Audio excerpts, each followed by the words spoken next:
Hello, everyone. Welcome back to Book Time with Elvis with me, Mark, and welcome if you're joining us for the first time. However, you should go back and watch the playlist because I'm like 16 chapters into Pride and Prejudice at the moment. So I'm doing a reading aloud of it because it's to encourage myself to actually read it and take part in Jane Austen July. So as I say, I'm on chapter 16. Let's not waste any more time and let's get cracking. As no objection was made to the young people's engagement with their aunt, and all Mr. Collins's scruples of leaving Mr. and Mrs. Bennet for a single evening during his visit were most steadily resisted, the coach conveyed him and his 5 cousins at a suitable hour to Meryton, and the girls had the pleasure of hearing, as they entered the drawing-room, that Mr. Wickham had accepted their uncle's invitation, and was then in the house. When this information was given, and they had all taken their seats, Mr. Collins was at leisure to look around him and admire, and he was much struck with the size and furniture of the apartment, that he declared he might almost have supposed himself in the small summer breakfast parlour at Rosings, a comparison that did not at first convey much gratification. But when Mrs. Phillips understood from him what Rosings was, and who was its proprietor, when she had listened to the description of only one of Lady Catherine's drawing-rooms, and found that the chimney-piece alone had cost £800, she felt all the force of the compliment, and would hardly have resented a comparison with the housekeeper's room. In describing to her all the grandeur of Lady Catherine and her mansion, with occasional digressions in praise of his own humble abode, and the improvements it was receiving, he was happily employed until the gentlemen joined them, and he found in Mrs. Phillips a very attentive listener, whose opinion of his consequence increased with what she heard, and who was resolving to retail it all among her neighbours as soon as she could. To the girls who could not listen to their cousin, and who had nothing to do but to wish for an instrument and examine their own indifferent imitations of china on the mantelpiece, the interval of waiting appeared very long. It was over at last, however. The gentleman did approach, and when Mr. Wickham walked into the room, Elizabeth felt that she had neither been seeing him before nor thinking of him since with the smallest degree of unreasonable admiration. The officers of the shire were in general a very creditable, gentlemanlike set, and the best of them were of the present party. But Mr. Wickham was as far beyond them all in person, countenance, air, and walk as they were superior to the broad-faced, stuffy Uncle Phillips, breathing port wine, who followed them into the room. Mr. Wickham was the happy man towards whom almost every female eye was turned, and Elizabeth was the happy woman by whom he finally seated himself, and the agreeable manner in which he immediately fell into conversation, though it was only on its being a wet night and on the probability of a rainy season, made her feel that the commonest, dullest, most threadbare topic might be rendered interesting by the skill of the speaker. With such rivals for the notice of the fair as Mr. Wickham and the officers, Mr. Collins seemed to sink into insignificance. To the young ladies he certainly was nothing, but he had still at intervals a kind listener in Mrs. Phillips, and was by her watchfulness most abundantly supplied with coffee and muffin. I wonder what that is. Well, I know what a muffin is, but I wonder if it's the same thing. When the card tables were placed, he had an opportunity of obliging her in return by sitting down to whist. "I know little of the game at present," said he, "but I shall be glad to improve myself, for in my situation of life." Mrs. Phillips was very thankful for his compliance, but could not wait for his reason. Mr. Wickham did not play at whist, and with ready delight was he received at the other table between Elizabeth and Lydia. At first there seemed danger of Lydia's engrossing him entirely, for she was a most determined talker, but being likewise extremely fond of lottery tickets, she soon grew too much interested in the game, too eager in making bets and exclaiming after prizes, to have attention for anyone in particular.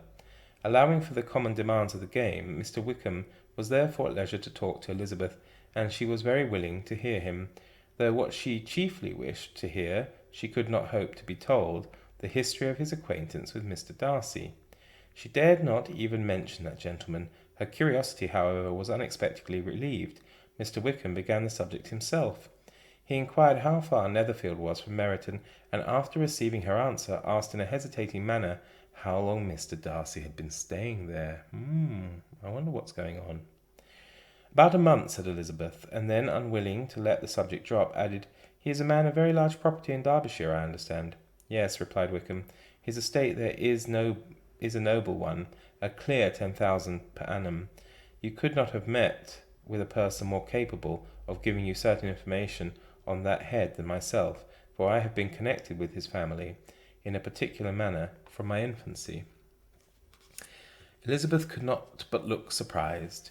You may well be surprised, Miss Bennet, at such an assertion, after seeing, as you probably might, the very cold manner of our meeting yesterday. Are you much acquainted with Mr. Darcy? As much as I ever wished to be, cried Elizabeth warmly. I have spent 4 days in the same house with him, and I think him very disagreeable. I have no right to give my opinion, said Wickham, as to his being agreeable or otherwise. I am not qualified to form one. I have known him too long and too well to be a fair judge. It is impossible for me to be impartial, but I believe your opinion of him would in general astonish, and perhaps you would not express it quite so strongly anywhere else. Here you are in your own family. Upon my word, I say no more here than I might say in any house in the neighbourhood, except Netherfield. He is not at all liked in Hertfordshire. Everybody is disgusted with his pride. You will not find him more favourably spoken of by anyone. I cannot pretend to be sorry, said Wickham, after a short interruption, that he, or that any man, should not be estimated beyond their deserts, but with him, I believe it does not often happen. The world is blinded by his fortune and consequence, or frightened by his high and imposing manners, and see him only as he chooses to be seen. I should take him, even on my slight acquaintance, to be an ill-tempered man. Wickham only shook his head. I wonder, said he, at the next opportunity of speaking, whether he is likely to be in this country much longer. I do not at all know, but I heard nothing of his going away when I was at Netherfield. I hope your plans in favour of the something Shire. It's blacked out. I guess she's probably not going to mention a specific regiment, so that's why that's done, I would imagine. In favour of the something Shire will not be affected by his being in the neighbourhood. Oh no, it is not for me to be driven away by Mr. Darcy. If he wishes to avoid seeing me, he must go. We are not on friendly terms, and it always gives me pain to meet him, but I have no reason for avoiding him.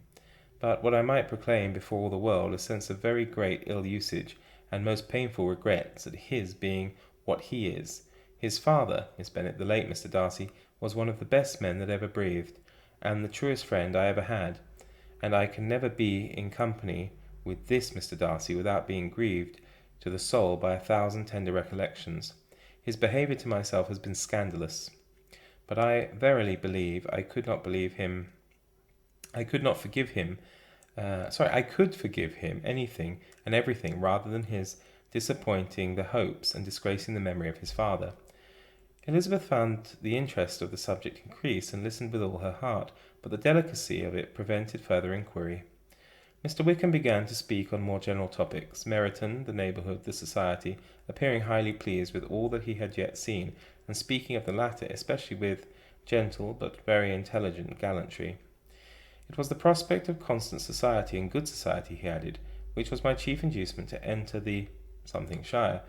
I knew it to be a most respectable, agreeable corps, and my friend Denny tempted me further by his account of their present quarters, and the very great attentions and excellent acquaintance Meryton had procured them. Society, I own, is necessary to me. I have been a disappointed man, and my spirits will not bear solitude. I must have employment in society. A military life is not what I was intended for, but circumstances have now made it eligible. The church ought to have been my profession. I was brought up for the church, and I should at this time have been in possession of a most valuable living, had it pleased the gentleman we were speaking of just now. Indeed. Yes, the late Mr. Darcy bequeathed me the next presentation of the best living in his gift. He was my godfather, and excessively attached to me. I cannot do justice to his kindness. He meant to provide for me amply, and thought he had done it, but when the living fell, it was given elsewhere. Good heavens, cried Elizabeth, but how could that be? How could his will be disregarded? Why did you not seek legal redress? There was just such an informality in the terms of the bequest as to give me no hope from law. A man of honour could not have doubted the intention, but Mr. Darcy chose to doubt it. Oh, scoundrel! Or to treat it as merely conditional recommendation, and to assert that I had forfeited all claim to it by extravagance, imprudence, in short, anything or nothing. Certain it is that the living became vacant 2 years ago, exactly as I was of age to hold it, and that it was given to another man, and no less certain is that I cannot accuse myself of having really done anything to deserve to lose it. I have a warm, unguarded temper, and I may perhaps have sometimes spoken my opinion of him, and to him, too freely. I can recall nothing worse, but the fact is that we are very different sort of men, and that he hates me. This is quite shocking. He deserves to be publicly disgraced. Ah, dear. Some time or other he will be, but it shall not be by me. Till I can forget his father, I can never defy or expose him. Elizabeth honoured him for such feelings, and thought him handsomer than ever as he expressed them. But what, said she, after a pause, can have been his motive? What can have induced him to behave so cruelly? A thorough, determined dislike of me, a dislike which I cannot but attribute in some measure to jealousy. Had the late Mr. Darcy liked me less, his son might have borne with me better, but his father's uncommon attachment to me irritated him, I believe, very early in life. He had not a temper to bear the sort of competition in which we stood, the sort of preference which was often given me. I had not thought Mr. Darcy so bad at this, though I have never liked him. I had not thought so very ill of him. I had supposed him to be despising his fellow creatures in general, but did not suspect him of descending to such malicious revenge, such injustice, such inhumanity as this. After a few minutes' reflection, however, she continued, I do remember his boasting one day at Netherfield of the implacability of his resentments, of his having an unforgiving temper.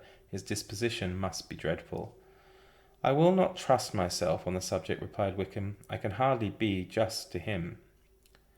Elizabeth was again deep in thought, and after a time exclaimed, to treat in such a manner the godson, the friend, the favourite of his father, she could have added, a young man too, like you, whose very countenance may vouch for your being amiable, but she contented herself with, and one too, who had probably been his own companion from childhood, connected together, as I think you said, in the closest manner. We were born in the same parish, within the same park. The greatest part of our youth was passed together, inmates of the same house, sharing the same amusements, objects of the same parental care. My father began life in the profession which your uncle Mr. Phillips appears to do so much credit to, but he gave up everything to be of use to the late Mr. Darcy, and devoted all his time to the care of the Pemberley property. He was most highly esteemed by Mr. Darcy, a most intimate, confidential friend. Mr. Darcy often acknowledged himself to be under the greatest obligations to my father, active superintendence, and when, immediately before my father's death, Mr. Darcy gave him a voluntary promise of providing for me, I am convinced that he felt it to be as much a debt of gratitude to him as of affection to myself. How strange, cried Elizabeth, how abominable! I wonder that the very pride of this Mr. Darcy has not made him just to you, if from no better motive, that he should not have been too proud to be dishonest, for dishonesty I must call it. It is wonderful, replied Wickham, for almost all his actions may be traced to pride, and pride has often been his best friend. It has connected him nearer with virtue than with any other feeling, but we are none of us consistent, and in his behaviour to me there were stronger impulses even than pride. Can such abominable pride as his have ever done him good? Yes, it has often led him to be liberal and generous, to give his money freely, to display hospitality, to assist his tenants and relieve his poor. Family pride and filial pride, for he is very proud of what his father was. Doesn't make sense. Of what his father was. Okay, right. Have done this. Not to appear to disgrace his family, to degenerate from the popular qualities or lose the influence of the Pemberley house is a powerful motive. He has also brotherly pride, which, with some brotherly affection, makes him a very kind and careful guardian of his sister, and you will hear him generally cried up as the most attentive and best of brothers. What sort of girl is Miss Darcy? He shook his head. I wish I could call her amiable. It gives me pain to speak ill of a Darcy, but she is too much like her brother, very, very proud. As a child she was affectionate and pleasing, and extremely fond of me, and I have devoted hours and hours to her amusement, but she is nothing to me now. She is a handsome girl, about 15 or 16, and I understand highly accomplished. Since her father's death, her home has been in London, where a lady lives with her and superintends her education. After many pauses and many trials of other subjects, Elizabeth could not help reverting once more to the first and saying, I am astonished at this intimacy with Mr. Bingley. How can Mr. Bingley, who seems good humour itself, and is, I really believe, truly amiable, be in friendship with such a man? How can they suit each other? Do you know Mr. Bingley? Not at all. He is a sweet-tempered, amiable, charming man. He cannot know what Darcy is. Probably not. But Mr. Darcy can please where he chooses. He does not want abilities. He can be a conversable companion if he thinks it worth his while. Among those who are at all his equal in consequence, he is a very different man from what he is to the less prosperous. His pride never deserts him. But with the rich he is liberal-minded, just, sincere, rational, honourable, and perhaps agreeable, allowing something for fortune and figure. The whist party soon afterwards breaking up, the players gathered round the other table, and Mr. Collins took his station between his cousin Elizabeth and Mrs. Phillips. The usual inquiries as to his success were made by the latter. It had not been very great. He had lost every point. But when Mrs. Phillips began to express her concern thereupon, he assured her, with much earnest gravity, that it was not of the least importance, that he considered the money as a mere trifle, and begged she would not make herself uneasy. I know very well, madam, said he, that when a person sits down to a card-table they must take their chance of these things, and happily I am not in such circumstances as to make 5 shillings any object. There are undoubtedly many who could not say the same, but thanks to Lady Catherine de Bourgh, I am removed far beyond the necessity of regarding little matters. Oh, he is a dick. Sorry, excuse me. Mr. Wickham's attention was caught, and after observing Mr. Collins for a few moments, he asked Elizabeth in a low voice whether her relations were very intimately acquainted with the family of de Bourgh. Lady Catherine de Bourgh, she replied, has very lately given him a living. I hardly know how Mr. Collins was first introduced to her notice, but he certainly has not known her long. You know, of course, that Lady Catherine de Bourgh and Lady Anne Darcy were sisters, consequently that she is aunt to the present Mr. Darcy. No, indeed, I did not. Oh, they're all inbred and incestuous, aren't they, the aristocracy? Terrible. No, indeed, I did not. I knew nothing at all of Lady Catherine's connections. I never heard of her existence till the day before yesterday. Her daughter Miss de Bourgh will have a very large fortune, and it is believed that she and her cousin will unite the 2 estates. The information made Elizabeth smile as she thought of poor Miss Bingley. Vain indeed must be all her attentions, vain and useless her affection for his sister, and her praise of himself, if he were already self-destined to another. Mr. Collins, said she, speaks highly both of Lady Catherine and her daughter, but from some particulars that he has related of her ladyship, I suspect his gratitude misleads him, and that in spite of her being his patroness, she is an arrogant, conceited woman. I believe her to be both in a great degree, replied Wickham. I have not seen her for many years, but I very well remember that I never liked her, and that her manners were dictatorial and insolent. She has the reputation of being remarkably sensible and clever, but I rather believe she derives part of her abilities from her rank and fortune, part from her authoritative manner, and the rest from the pride of her nephew, who chooses that everyone connected with him should have an understanding of the first class. Elizabeth allowed that he had given a very rational account of it, and they continued talking together with mutual satisfaction till supper put an end to cards, and gave the rest of the ladies their share of Mr. Wickham's attentions. There could be no conversation in the noise of Mrs. Phillips's supper party, but his manners recommended him to everybody. Whatever he said was said well, and whatever he did done gracefully. Elizabeth went away with her head full of him. She could think of nothing but of Mr. Wickham, and of what he had told her, all the way home, but there was not time for her even to mention his name as they went, for neither Lydia nor Mr. Collins was once silent.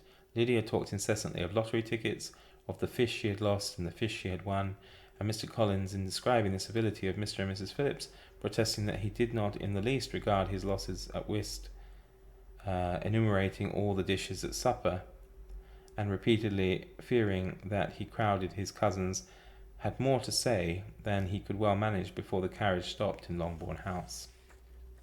Seems quite a long chapter, that one, doesn't it? Next one is... That's pretty short. We'll just carry on, finish Chapter 17. Elizabeth related to Jane the next day what had passed between Mr. Wickham and herself. Jane listened with astonishment and concern. She knew not how to believe that Mr. Darcy could be so unworthy of Mr. Bingley's regard, and yet it was not in her nature to question the veracity of a young man of such amiable appearance as Wickham.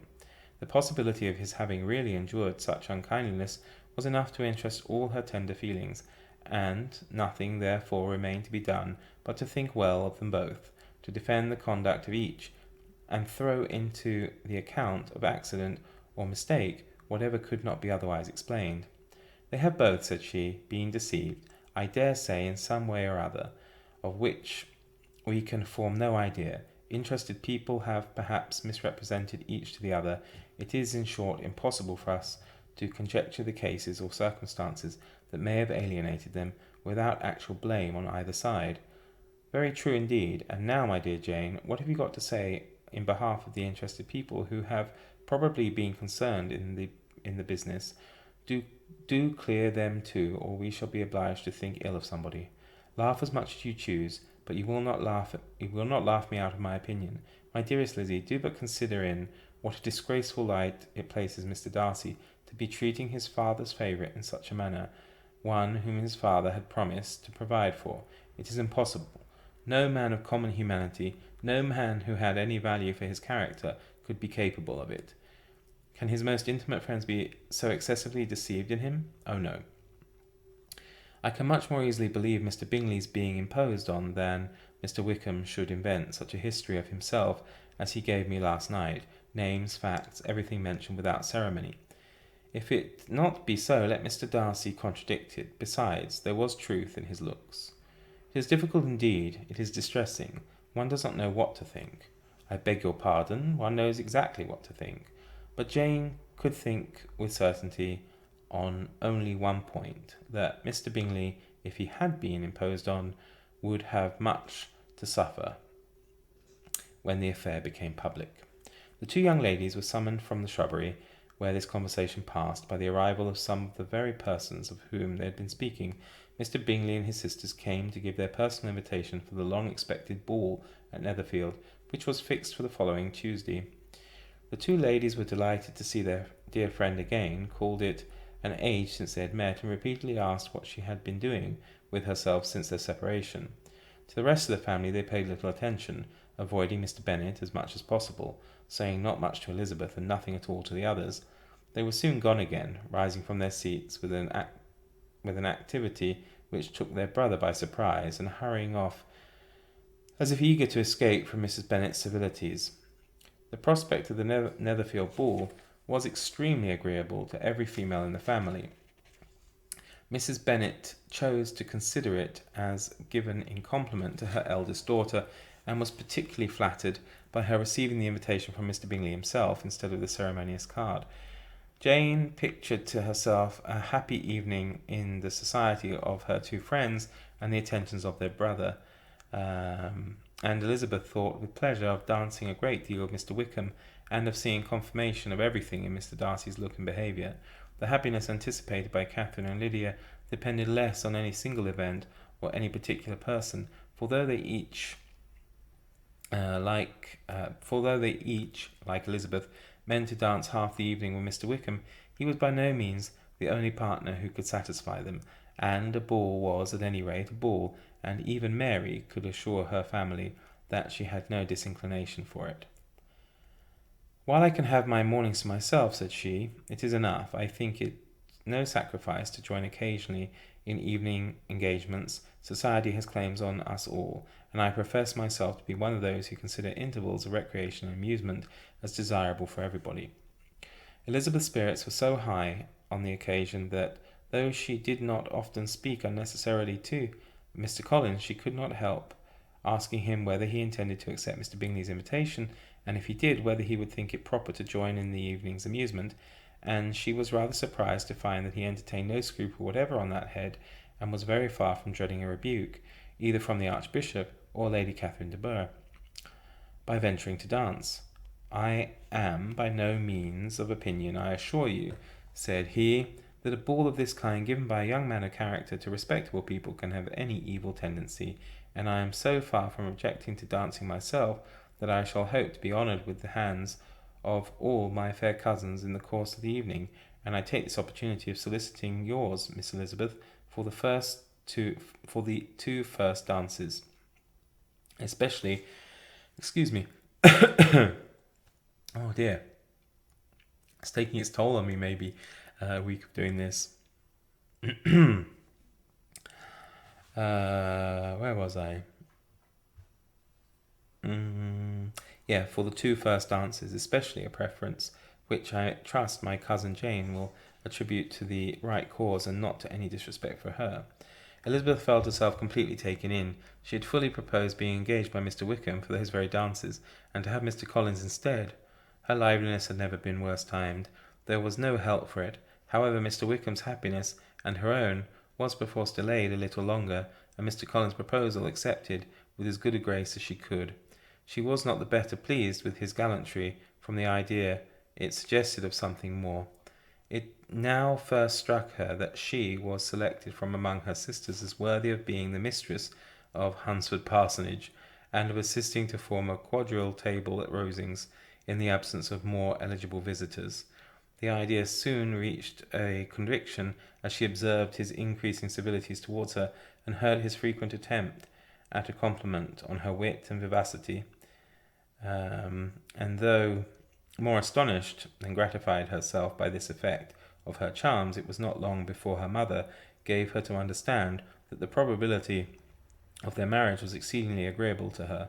Elizabeth, however, did not choose to take the hint, being well aware that a serious dispute must be the consequence of any reply. Mr. Collins might never make the offer. Until he did, it was useless to quarrel about him. If there had not been a Netherfield ball to prepare for and talk of, the younger Miss Bennets would have been in a pitiable state by this time, for from the day of the invitation to the day of the ball there was such a succession of rain as prevented their walking to Meryton once. No aunt, no officers, no news could be sought after.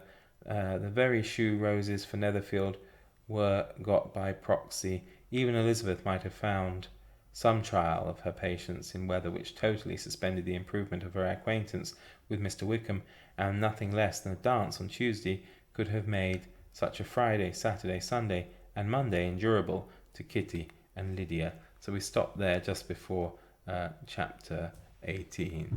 Thank you very much for listening, everybody. See you again soon. Take care. Bye for now.